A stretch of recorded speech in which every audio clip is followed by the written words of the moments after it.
Allez, on vous parle sur Boursorama de ces économies qui ont été plus ou moins impactées que la France par le Covid. Bonjour Xavier. Bonjour David. Xavier Timbaud, économiste, directeur principal de l'OFCE. On a souvent entendu ça, que la France c'est partie des pays qui étaient les plus touchés, dont les économies ont été l'économie était les plus affectée par la pandémie, par l'effet, on va dire, du confinement. Vous le confirmez, après analyse, c'est donc la réalité. Alors, c'est la réalité. C'est ce qu'on peut dire de la réalité aujourd'hui quand même. Parce que, mois d'avril, la réalité du mois d'avril d'ailleurs. Mais on va quand même avoir une information de plus en plus poussée sur ce qui se passe et ce qui s'est passé. Ça, c'est la construction des comptes nationaux, des différents dispositifs d'enquête, etc., qui vont nous donner une image de plus en plus précise. Et on y verra plus clair a posteriori. Donc là, aujourd'hui, on essaye d'anticiper ces résultats sur la base d'indicateurs partiels. Alors, il y en a certains qui sont assez solides, comme par exemple la consommation d'électricité.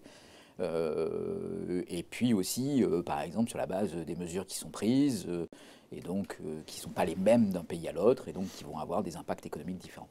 Donc, sur la base de ces informations partielles, pour le moment, oui, la France fait partie des pays qui vont subir une chute d'activité. Là, on parle encore une fois du mois d'avril, c'est important de dire, parce qu'en fait, vous dites, voilà, au niveau mondial, baisse du PIB sur le mois d'avril de 19%, je reprends vos chiffres, et il y a 3 pays qui sont les plus touchés, dont la France, Espagne, Italie, on est entre -5 et -39. Donc c'est 2 fois plus que la baisse du PIB mondial sur le mois d'avril.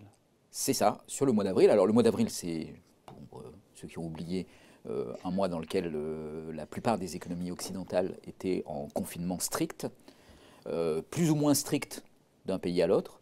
Donc ça dépend un petit peu du calendrier dans lequel vous êtes entré, et puis aussi des mesures qui ont été prises. Et donc les 3 pays que vous avez cités, l'Italie, l'Espagne et la France, sont les pays qui ont le plus limité la liberté de circulation en particulier, plus limité les ouvertures d'établissements, quels qu'ils soient. Et ça a eu comme conséquence d'empêcher d'une part la consommation, d'autre part la production, et donc des conséquences assez fortes sur l'activité économique, plus fortes que par exemple en Allemagne, où les mesures de confinement étaient un petit peu plus libérales, même s'il y a eu un confinement pendant le mois d'avril, mais qui a permis de limiter l'impact économique. Donc ce qui explique la différence dans l'ampleur récessive de l'activité sur le mois d'avril, donc ce sont les rigueurs de mesures de confinement, qui fait qu'on se compare encore une fois à l'Allemagne ou aux États-Unis, mais aussi, pas seulement ça, il y a aussi la structure, vous dites, ce que vous écrivez, sectorielle des économies. Oui, alors... C'est-à-dire que si on a plus de tourisme, et oui, si le commerce pèse plus dans l'écononie, oui, si les restaurants pèsent plus dans l'économie, oui. Hein. Voilà, c'est ça. Alors, il y a plusieurs couches en fait qui se superposent. Il y a en première couche les mesures de restriction des libertés, donc qui empêchent un certain nombre d'activités économiques, la consommation, de la production. Il y a ensuite la structure qui va jouer de l'économie. Donc, comme ce sont quand même principalement les commerces à interaction sociale qui ont été interdits, plus vous avez d'hôtels et de restaurants dans votre pays, plus vous allez subir un choc important.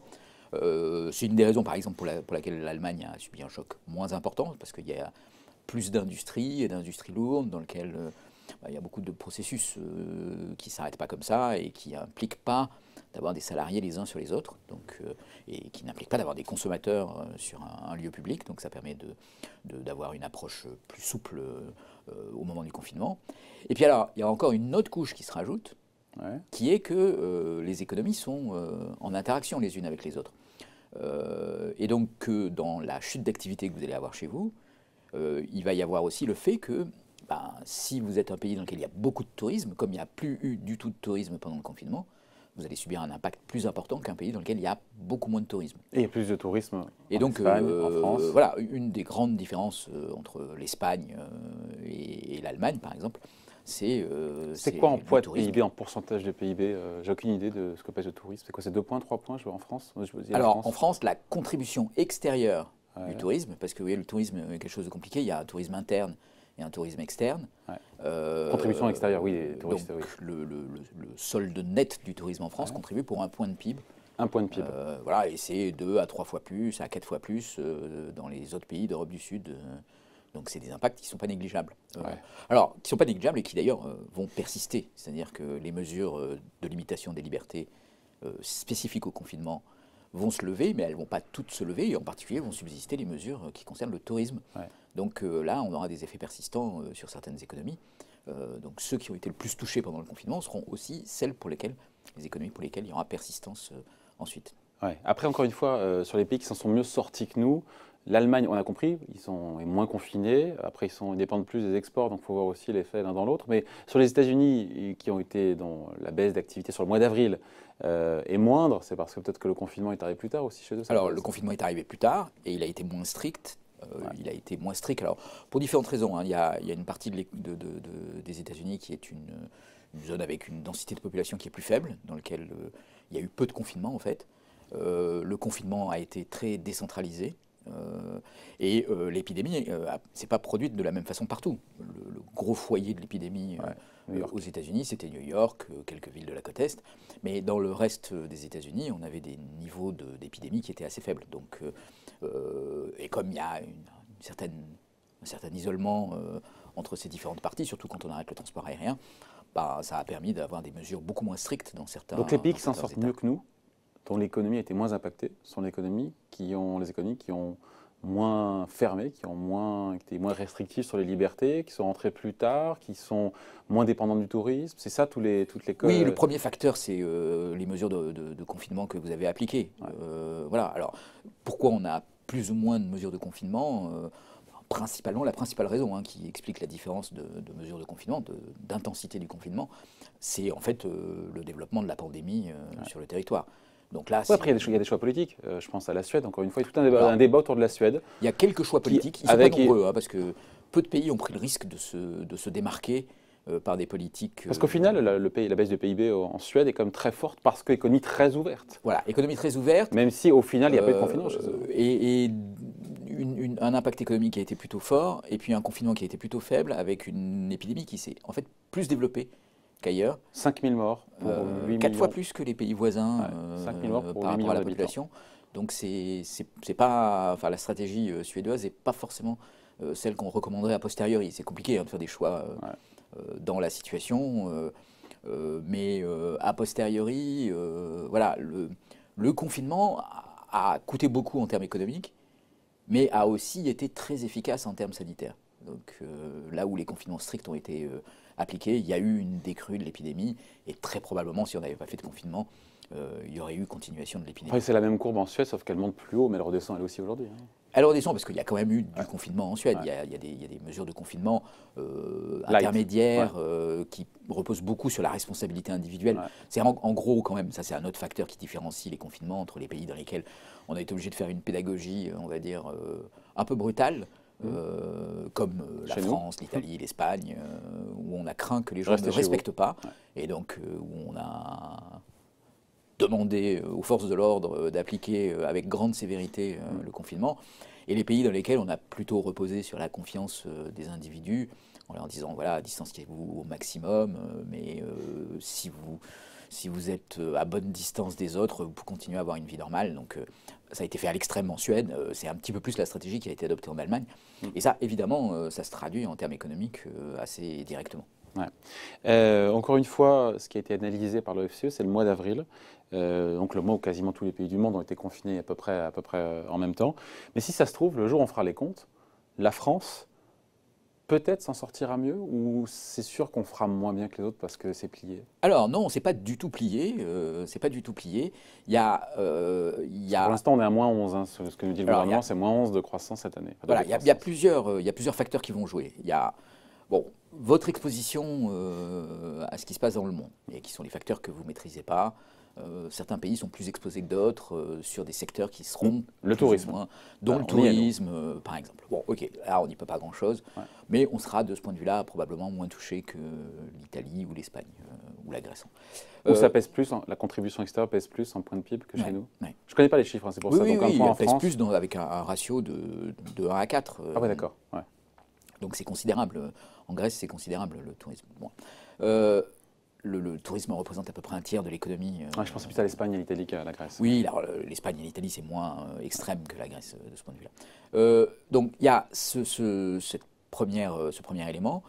Ensuite, il y a l'intensité du confinement, plus fort en France que dans d'autres pays. Mais il y a aussi toutes les mesures de soutien à l'économie la façon dont on a mis l'économie sous cloche, qui vont conditionner la vitesse à laquelle l'économie va reprendre. De ce point de vue-là de ce point de vue-là, on a pu comparer tous les plans de soutien et de relance, et surtout de soutien de tous les pays européens, pour voir en point de PIB ceux qui ont mis le plus d'argent sur la table. Alors, je vous invite à regarder là, le travail qu'on a fait, et en particulier le regarder page 15, où il y a un tableau qui résume assez bien en fait ces différences. Ce tableau, il vous donne l'impact sur l'activité économique pour le mois d'avril et l'impact sur l'emploi. Et donc en fait, très nettement, il y a des pays dans lesquels il y a beaucoup moins d'impact, donc par exemple les États-Unis ou l'Allemagne, qui ont des impacts sur le mois d'avril un peu supérieurs à 20%. Mais aux États-Unis, l'impact sur l'emploi, il est de 14%. Alors qu'en France, on est à moins de 1% d'impact sur l'emploi. Donc certes, on a eu un choc très violent sur l'activité, mais le choc sur l'emploi, sur le chômage, est bien moindre du fait des mesures de chômage partiel principalement.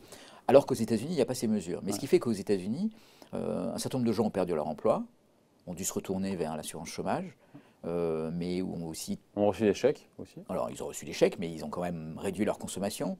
Ils ont perdu, pour certains, leurs actifs productifs, les restaurants, les commerces qui ont fermé.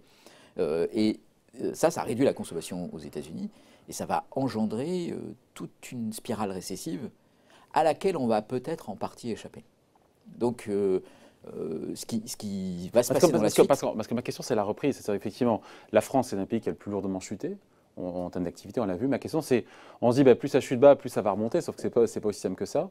Et dans quelle mesure, encore une fois, quand on sera en fin d'année, quand on fera les comptes, finalement, la France ne sera peut-être pas le mauvais élève en termes de croissance. Une des clés, ça va être l'efficacité de ces dispositifs de soutien qui auront préservé... On peut les comparer, encore une fois, tous, au-delà du chômage partiel, au-delà de tout ce qui a été fait. Le chômage partiel est le principal. Oui, mais le plan de relance de soutien, comme on va le voir à l'aéronautique là, il y a le hier plan, à l'automobile. Ce qui est crucial, c'est les plans de soutien pendant la période de confinement. Ensuite, il va y avoir les plans de relance. Mais les plans de relance, ils vont être d'autant plus nécessaires qu'il n'y a pas eu de plan de soutien ou qu'ils n'ont pas été efficaces pendant le confinement. Le problème des plans de relance, c'est que vous distribuez de l'argent et de l'activité, mais pas nécessairement là où il y en a besoin. Donc il y a beaucoup de pertes en ligne, en quelque sorte. Il y a beaucoup d'effets d'aubaine.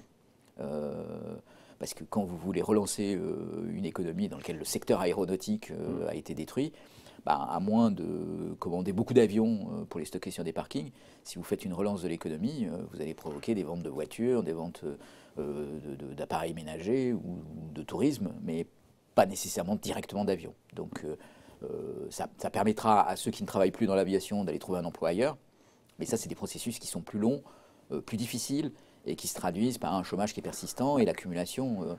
Voilà. Et la durée pendant laquelle cette période de récupération va s'étaler, va déterminer en fait énormément le compte qu'on pourra faire à la fin. Parce que ma question, c'est la France, encore une fois, fini là-dessus. La France est le pays qui a le plus lourdement chuté. Est-ce que c'est, à contrario, celui qui peut rebondir aussi le plus rapidement? C'est un de ceux dans lequel les mesures de soutien ont été les plus déterminées. Et donc, où on peut espérer que ces mesures de soutien soient efficaces et produisent un rebond rapide. Bon, c'est assez difficile d'anticiper tout ça et de prévoir tout ça. Il y a beaucoup d'éléments qui sont inconnus, en particulier tout ce qui va se passer sur le plan sanitaire dans le futur, parce que ça aussi, ça sera un des autres déterminants. Si on réussit à alléger les procédures, le protocole sanitaire, les conditions de sécurité... Voilà, et s'il s'inscrit dans les comportements des individus, des mesures de distanciation qui font que cette épidémie ne reprend pas, ou si au contraire, avec le déconfinement, il y a un relâchement... On ne voit pas pour l'instant. Non, on voit pas pour le moment, mais voilà, on saura à l'automne si les changements de comportement des individus sont suffisants pour empêcher une reprise de l'épidémie ou pas. S'il y a reprise de l'épidémie à l'automne, et en particulier s'il y a reprise de l'épidémie qui est différenciée suivant les pays en fonction de ces comportements qui auront changé de façon différente d'un pays à l'autre, alors là, il y aura des impacts très différents par pays, et ceux dans lesquels il va y avoir des reprises de la pandémie risquent d'être des pays très très lourdement touchés. Bon, on n'en est pas encore là. On n'est pas encore là. Voilà. On est face à une situation tout à fait inédite avec des développements à venir qui risquent d'être extrêmement divergents d'un pays à l'autre. Bon, on en reparlera d'ici là, évidemment. Merci en tout cas d'avoir été avec nous. Explication signée Xavier Timbaud, économiste et directeur principal de l'OFCE. Merci Xavier. Merci David.